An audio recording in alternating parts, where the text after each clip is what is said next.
ways throughout his history. Tell me about the influence that he had on you and the crafting of this story. I mean, Steve Ditko was the primary visual influence of the film. There were other things that we were drawing on, but primarily that artwork. It was the first issues of Doctor Strange started in a thing called Strange Tales, and Stan Lee and Steve Ditko forged that origin story. And Ditko's artwork, very psychedelic, very of the '60s. It was the counterculture starting in the psychedelic art starting to make its way into the Marvel universe, and I felt very strongly that artwork was still progressive and had not been imitated. I don't think visual effects were ready to try to imitate what he had done. It's like VFX finally caught up with Steve Ditko, so it was the strongest visual influence for the whole movie for sure. We were talking off to the side as the credits were rolling, and you said the Dark Dimension is one in particular that was the Dark Dimension. Straight from him. The Dark Dimension is straight out of some of my favorite Ditko panels. The visual structures that you have in there, but there's also a black light poster from 1971 that I have hanging above my desk. That I think is Jack Kirby that he was drawing on Ditko's art. But a lot of the Magic Mystery Tour, some of that stuff, that's what we call the when he goes on his mind trip, called the Magic Mystery Tour, and a lot of that was taken straight from the Ditko arts. And there's bending cities in that art. There's not a lot in the movie that doesn't have some visual reference that goes back to the comics. The whole astral plane fight comes from a graphic novel from later years called The Oath, and that's where the Christine Palmer character is, who becomes the night nurse. That scene was also inspired by the comics, so they were absolutely the Bible for us as much as we and then trying to be progressive the way the comics were progressive in the '60s. I was trying to think of what's psychedelic for 2016, and we all just tried to push the boundaries as far as we could. When you were developing the story, can you walk us through the process of trying to come up with things that we really haven't seen before? Because while I was watching it, I kept thinking of the first time I saw The Matrix, and how in that film, now almost 18 years ago, you saw things that you just had never seen on a screen before, and I feel like I saw that here, the kaleidoscope city, and the battle in reverse entropy as that city is coming together. That's a new one. How did you and Robert Cargill and John Spates come up with these sequences? Yeah, the sequences were things that I started with. I remember saying to Kevin Feige when I came in and met with him for the first time, I described some of these sequences. I actually wrote the astral fight scene and storyboarded that, and used that as a demonstration for the kind of thing I thought should be in a Doctor Strange movie. And I remember telling him that I felt like visual effects movies in general, tentpole movies in general, are always using the technology for this same sort of thing, which is usually mass destruction. And I really wanted to have set pieces that weren't about mass destruction and weren't about gunfights, but were more creative, because I wanted to get that feeling that you're talking about when you see The Matrix for the first time, when you see Inception for the first time, when you see Blade Runner for the first time, these movies that were groundbreaking movies when they first came out. And the starting point was a handful of the set pieces. I would remember saying I wanted to have a really mind trip through the multiple dimensions that was as psychedelic and weird as you could get. The astral fight. I said I wanted to have a scene where we were fighting forward in time while time was running backwards for the finale.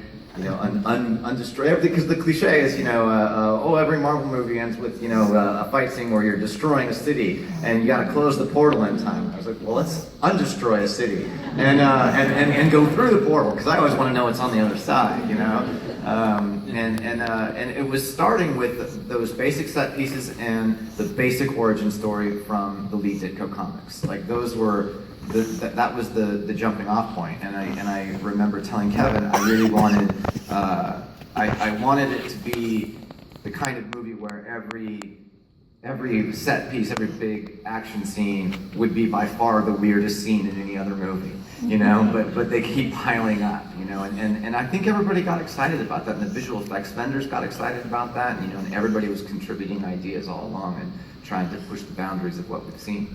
Were there any other artists besides comic book artists who worked on Doctor Strange? You know, I'm wondering, like MC Escher. There seems to be a little bit. Yeah, of that. of course we looked at Escher. You know, some of the stuff in the what we call the mirror dimension chase it's clearly drawn from Escher and Salvador Dali and a lot of contemporary surrealist photography. You know, there were you know, a number of things that we looked at, but again, it mostly goes back to the comics, you know, and our own imagination. It was almost like there was a threshold point. We kept doing things that were really bold, but didn't quite feel revolutionary, you know, and then we suddenly started to go, well, why not go full weird, you know, and we would just really do some crazy things, and then it started getting exciting, and then it just, again, it started kind of piling up, and it was an evolving process all the way through. You really write a movie 3 times, because we wrote those scenes in pre-production, and then while you're creating it, you sort of run into limitations. The Hong Kong sequence is technically so complicated, but then in visual effects, you sort of rewrite it again, you know, and you add more textures and more layers to it, hopefully. I mentioned your history directing horror films, and I wondered if that interest, if that part of your brain and your creative life was useful in the creation of Doctor Strange. Yeah, I mean, it's all weird, messed up stuff, right? It's all purging some kind of nonsense in there. I think that you know, there's different kinds of horror, you know, and the horror that I always gravitated toward, and the horror films that I tried to make were horror films that worked as dramas apart from the horror. You know, in fact, when I would write a horror script, I would take out the horror scenes when I was finished with it and read it without any of the scary scenes in it to see if the characters lived without the scariness, and that usually led to more rewriting. And I wanted the audience to always be invested in real characters, which is what attracted usually good actors that wouldn't be in horror films. You know, I put Laura Linney in a horror film, you know, and Ethan Hawke and Eric Bana and people like that. And then as you believe them and get invested in that drama, and you start to bring them into the fantastical, the fantastical feels real, you know, and in a horror film it feels scary. But I had very much the same approach here, which was, you know, to get the kind of actors who you wouldn't necessarily associate with Marvel, you know, it's to get the best actors that I could find by writing roles that they would be compelled to play, and then really working with them to create great drama. My favorite scenes in the movie are the dramatic scenes. It's the one-on-one scenes that Doctor Strange has to fight with Christine. Every time I watch that scene, I'm like, how do I sneak this gritty little indie scene into this movie? And the one-on-one dialogue scenes that he has with the Ancient One. You know, it's like those performance-driven scenes that's what matters. And all the spectacle in the world won't mean anything if you don't care about those characters and if you're not rooted in the emotional transformation they're going through. Well, let's talk about the cast that you put together. Where did you start? Do you start by casting your Doctor Strange and then putting together the other pieces? Yeah, we started with Benedict, and he was our first choice. I flew to London and sort of presented the concept for the movie and what the general outline was. We didn't even have a script at that point, and he really wanted to do it, but he was doing Hamlet in London theater, and his schedule on Hamlet made him unavailable because we were a summer release movie. So I came back to LA and also flew to New York and met with a bunch of actors, and I just felt very good actors too, but I felt very strongly that Benedict was Doctor Strange. And I went and told Kevin, and he moved the release date of the movie to get Benedict. That's why we're releasing in the fall. What is it about him that made you say this is the guy? Part of it's intuitive, you know, it's just instinct, but if I had to break it down, I would say a combination of intelligence and education. He's very well educated and very intelligent. I buy him as a neurosurgeon. I think Benedict could be a neurosurgeon if that's what he set out to do in life. Combined with tremendous emotional depth and range as an actor, because Doctor Strange has to go through a lot. He suffers and you know, he's such an egomaniac, and then he suffers tremendously, and there's all this self-loathing and fear, and then he is humbled, and then he becomes enlightened, and that's a lot to go through. And I guess the last thing is that I felt like he was an action star. I really thought, you know, watching him work and watching him do Hamlet on stage, how physical that role was, I felt that he would be a great action star. It was so, and there's not many actors that can fit all those things that I just described.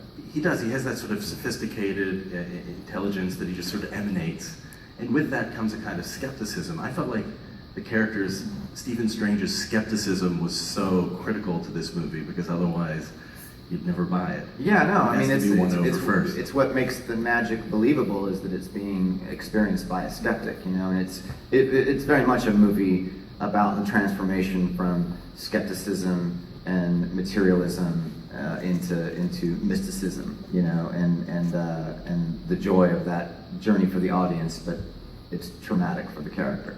Something I noticed while watching it, you talk about the action, you know, him as an action star. This is the 14th Marvel movie, I think, if I have my count right. Start to lose count in the upper 14th, yeah, upper reaches. right. But you know, I've seen a lot of action movies, but there's not a single gun in this film.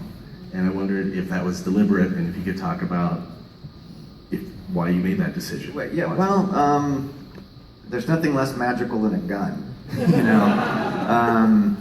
It was, I think, part of the desire to make a movie that wasn't about destruction, but creation and mystery and mysticism. And you know, I don't get me wrong, like, my second favorite Marvel film is Winter Soldier, which has about as much high impact punching and gunfire as anything I've ever seen. So it's not like I have a moral stance against gunplay in movies. But for a movie about mysticism and magic that was meant to be a mind trip, I felt like everything needed to be tinged with the magical, you know, and so getting out any kind of traditional hardware was necessary. And again, I wanted the set pieces to be about more than destructiveness, you know.